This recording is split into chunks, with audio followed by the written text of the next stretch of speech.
নির্বাচনের আগের দিন আমি ফেসবুকে একটা পোস্ট করছিলাম যে বাংলাদেশের প্রধানমন্ত্রী যেই হোক, বাংলাদেশের যে এমপি হোক, অন্তত বাংলাদেশের নির্বাচনটা সুষ্ঠু এবং সুন্দর হোক।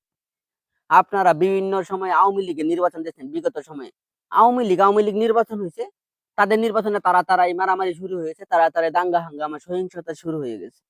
বানোয়াট নির্বাচন, রাতের ভোটের নির্বাচন, দামি আমি নির্বাচন।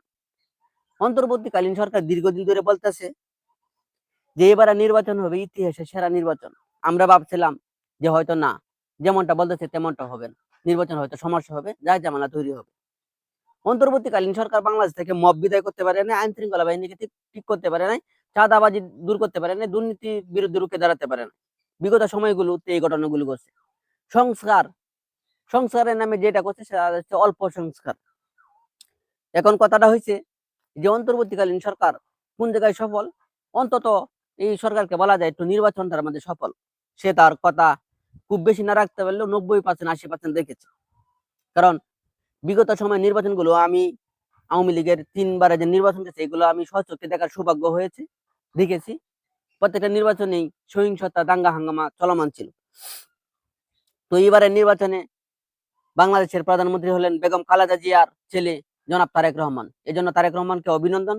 আশা করি আপনি বাংলাদেশের মানুষের পাশে থাকবেন, জনগণের পাশে থাকবেন, বাংলাদেশকে কিভাবে একটা উন্নয়নশীল দেশে রূপান্তর করা যায় সে চেষ্টা করবেন।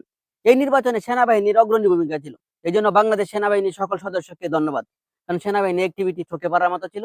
যেখানেই সহিংসতা, সমস্যা, জঞ্জাট এবং মানুষের ভিড় ছিল, সেখানে সেনাবাহিনী উপস্থিত থেকে এসব নির্মূল করেছে। এই অন্তর্বর্তীকালীন সরকার এই জায়গাতেই সফল।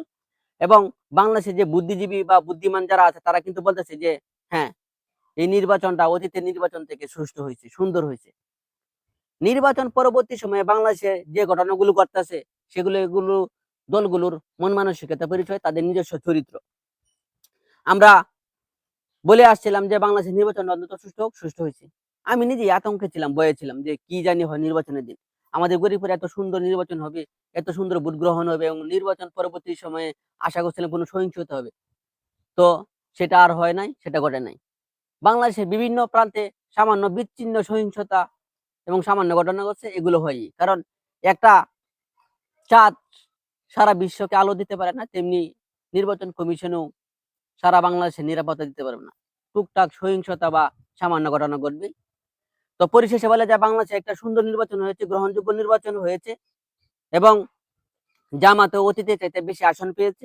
জামাত মাঝে মাঝে কারচুপির অভিযোগ করতেছে, এগুলো নির্বাচন কমিশন আমলে নিতেছে, দেখতেছে কোনো সমস্যা হয়েছে নাকি, আবার সমাধান দিতেছে। তো বাংলাদেশের নতুন প্রধানমন্ত্রী জনাব তারেক রহমান, আপনাকে ধন্যবাদ। আপনি বাংলাদেশের মানুষের পাশে থাকবেন এবং বাংলাদেশে কিভাবে একটা উন্নয়নশীল রাষ্ট্রে পরিণত করা যায় সে লক্ষ্য নিয়ে কাজ করবেন। আর অন্তর্বর্তীকালীন সরকার ডক্টর মোহাম্মদ ইউনূস সাহেব, আপনি আপনার কথা রেখেছেন, শুধু নির্বাচন দিয়ে আর কিছুই করতে পারেননি। এটা আপনার ব্যর্থতা ছিল, আইন শৃঙ্খলা বাহিনীর ব্যর্থতা ছিল এবং মানুষের ব্যর্থতা ছিল। কারণ মানুষ উগ্র আচরণ করেছিল, যে কারণে সারা দেশে মব সহিংসতা চলমান ছিল।